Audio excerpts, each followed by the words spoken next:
今日係2025年12月23日，時間過得好快。大家都知道，嚟上水出一出閘呢係可以慳返幾蚊嘅。我哋今日嘅目的地係深圳湖背，咁咧我哋決定呢就由上水站搭小巴去蓮塘，車費係2蚊。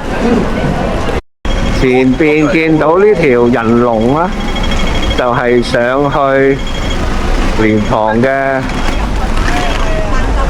小巴。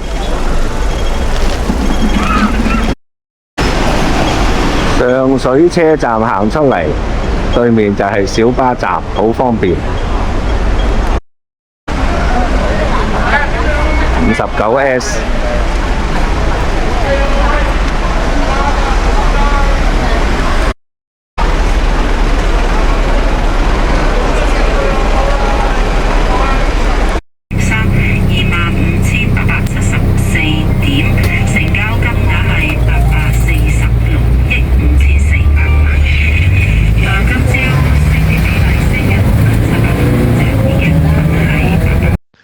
今次上深圳嘅目的好清晰嘅，就係想食一煲滿意嘅煲仔飯。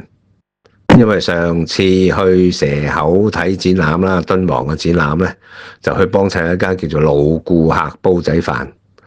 但係嗰間煲仔飯呢，純粹就係一間快餐店形式經營嘅。雖然都好食，但係我哋想食一啲比較正規少少嘅啦，喺餐廳嗰度。咁啊，經住喺深圳嘅李博士介紹，話佢食過呢間唔錯喎。於是我就跟佢上去再食多一次啦，試下啦。係啦，李博士而家係住喺深圳嘅，雖然佢都喺香港一啲大學仲有啲 course 教嘅，咁但係都退咗休噶啦。咁另外仲有一個朋友呢，就都係喺深圳住嘅。李博士就住喺大梅沙，另外嗰位朋友就聽講住喺龍崗。咁下次呢，我都介紹下佢哋喺深圳居住同埋嘅生活點滴俾大家認識下。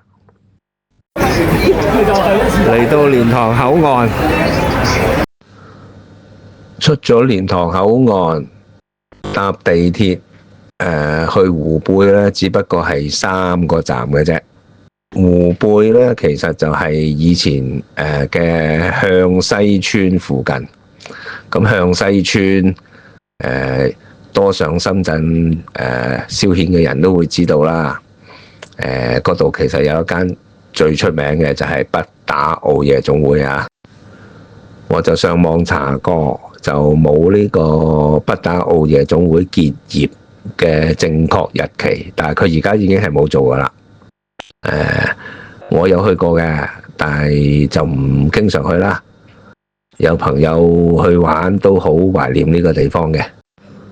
作為一個喺深圳居住過同埋做過生意嘅人呢，出入深圳嘅娛樂場所呢係少不免嘅。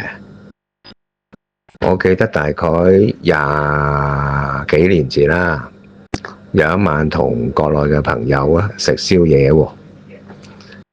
食完宵夜呢，佢就話啱啱有個老鄉就生日，咁而家喺呢間卡拉 OK， 我哋上去飲杯嘢，跟住就走噶啦，我車你返去啦咁樣。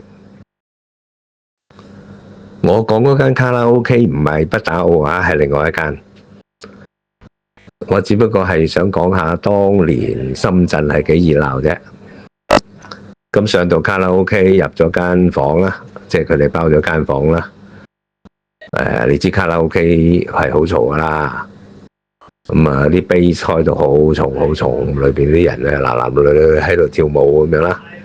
咁見到當晚嘅壽星公啦，埋去打招呼。咁我發覺我前邊放咗一盤嘢喎。上邊嗰啲粉咧，白色嘅粉狀物體咧，介到一行一行一行咁樣嘅。咁當時我心諗，咦，如果佢招呼我，叫我吸翻一行，咁我應該點樣做呢？咁樣好彩冇啊，佢好客氣，遞煙同埋飲杯啤酒啫。然後咁我朋友就同我講咯，佢話：咁熱鬧咪跳下舞咯，埋去冇問題噶嚇，即係可以親熱啲攬下冇問題嘅咁樣。我話：咁夜走啦咁樣。其實當時我都係故作鎮定啫嚇，你唔好睇我即係喺國內或者點樣，或者個外表係好放蕩啦嚇，因為紫微斗數我係貪狼坐命嘅，嗰個個評語係好差啊，男浪蕩，女貪淫，酒色喪身啊。咁我嗰個宮位係比較特別嘅。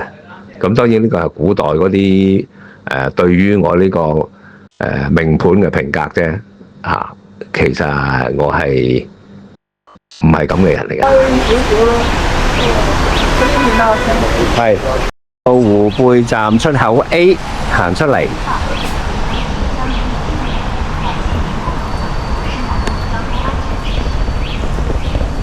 有個吉子酒店，聽講行大概5分鐘就會到啦。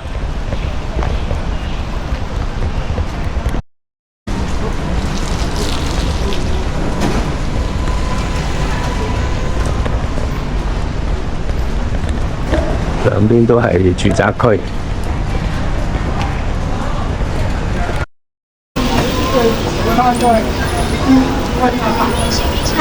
見到有間蜜雪冰城，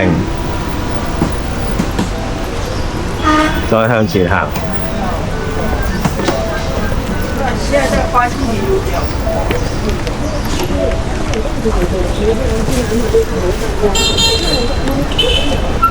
羊肉煲，哇！又真係幾多嘢食嘅喎呢條街。呢條原來叫向西路啊！上嚟嘅時候仲係好好天嘅，咁但係而家有少少雨微微啦，但係阻止唔到我哋去揾好嘢食嘅嘅決心嘅，就係呢間啦，今日雞煲。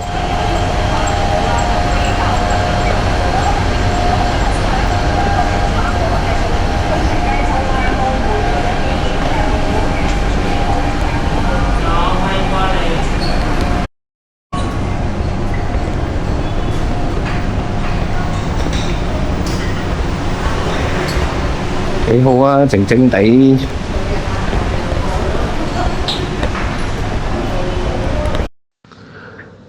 叫咗幾個前菜攞嚟送啤酒，同埋嗱嗱聲點咗個細嘅炒飯，海鮮炒飯頂住肚先。因為正式嘅煲仔飯呢，係要一段時間先可以上到台嘅。而家都好晏啦，我哋都肚餓啦。我哋有4個人，到最後呢一餐飯唔貴喎，係食咗200幾蚊，連埋2支啤酒，所以係 OK 㗎嚇。好手勢啊！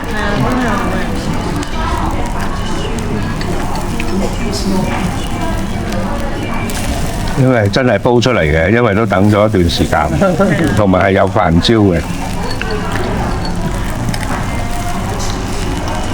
呢個係排骨煲仔飯，但可惜我哋想食嘅黃鱔煲仔飯仲未揾到啊！我哋真係要去台山要有個條件真係。點菜嘅時候，我哋其實嗌咗幾多嘢嘅。但係個侍應都幾老實啊，佢話你哋食唔晒嘅咁樣，因為個煲仔飯都幾大。咁而家個煲仔飯呢，上台，我哋真係都幾努力咁先可以食晒佢。係啲飯啲米幾靚嘅，同埋嗰啲飯焦啱啱好咯。香噴噴，因為可能天氣又落雨又凍咁啦，我哋都幾滿意。